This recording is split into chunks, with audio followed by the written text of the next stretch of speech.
हाय दोस्तों, मैं अनिल आप सभी का आपके अपने चैनल में स्वागत करता हूं। देखिए यहाँ पे लिखा हुआ है कि कब का प्रश्न पूछा हुआ है। बाकी मैं बार बार नहीं बोलूंगा। यदि किसी अर्धगोले के वक्र पृष्ठ का क्षेत्रफल 308 सेमी स्क्वायर है तो उसकी त्रिज्या है। ऑप्शन दिया गया है। गोले का वक्र पृष्ठ क्षेत्रफल क्या होता है? एक अर्धगोला हो गया और ये गोला बन गया, ठीक है ना।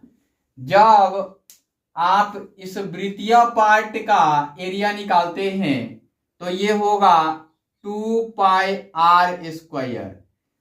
क्यों भाई? तो ये शंकु होता है। ये अपने आप में जो पार्ट होता है यहां से यहां तक ये शंकु होता है।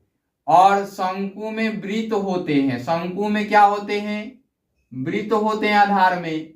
तो आधार में वृत्त होने के कारण इसका πr², इसका πr² और ऊपर सिरे में भी πr² होते हैं, है ना। तो वक्र पृष्ठ क्षेत्रफल पूछेगा तो केवल इस पार्ट का एरिया निकालना होगा आपको। किस पार्ट का?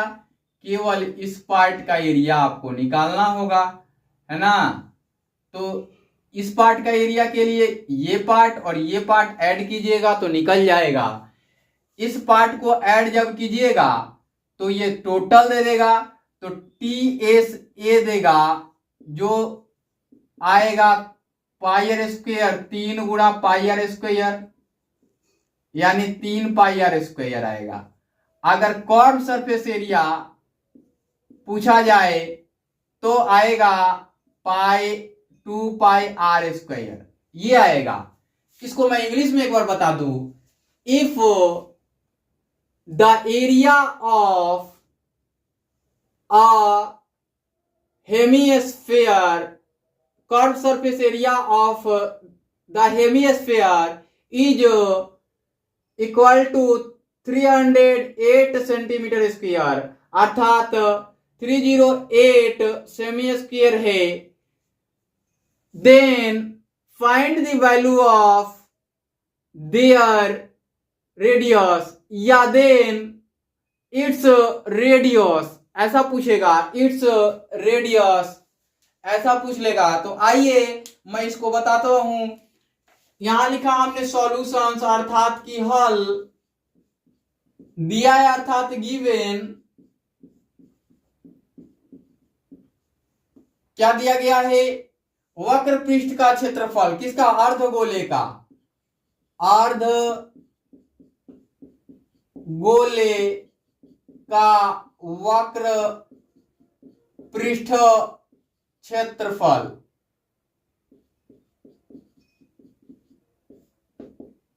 308 सेमी का वर्ग है, इकाई में दिया हुआ है। अर्थात CSA, curve surface area of hemisphere is equal to 308 cm square. दूसरा दिया गया है अर्धगोले का त्रिज्या, अर्थात की रेडियस। ये वाला लिख सकते हैं, यहाँ CSA लिख सकते हैं आप, CSA ऐसा लिख सकते हैं। और रेडियस के लिए R लिख सकते हैं बराबर वाट। ऐसा क्यों? अब नाउ, है ना, CSA अर्धगोले का, है ना। CSA डायरेक्ट पूरा लिखिए। आप कहेंगे कि आपने ऊपर तो लिखा, नीचे नहीं लिखा। अर्धगोले का वक्र पृष्ठ क्षेत्रफल या वक्र पृष्ठ का क्षेत्रफल, यहाँ पे का लिखना छूट गया है, लेकिन नहीं भी लिखेंगे तो कोई दिक्कत नहीं है। क्षेत्रफल यानी CSA बराबर 308 सेमी स्क्वायर के बदले हम लिखेंगे 2πr², है ना। वर्ग इकाई तो लिखना ही होता है। तो या ये 308 सेमी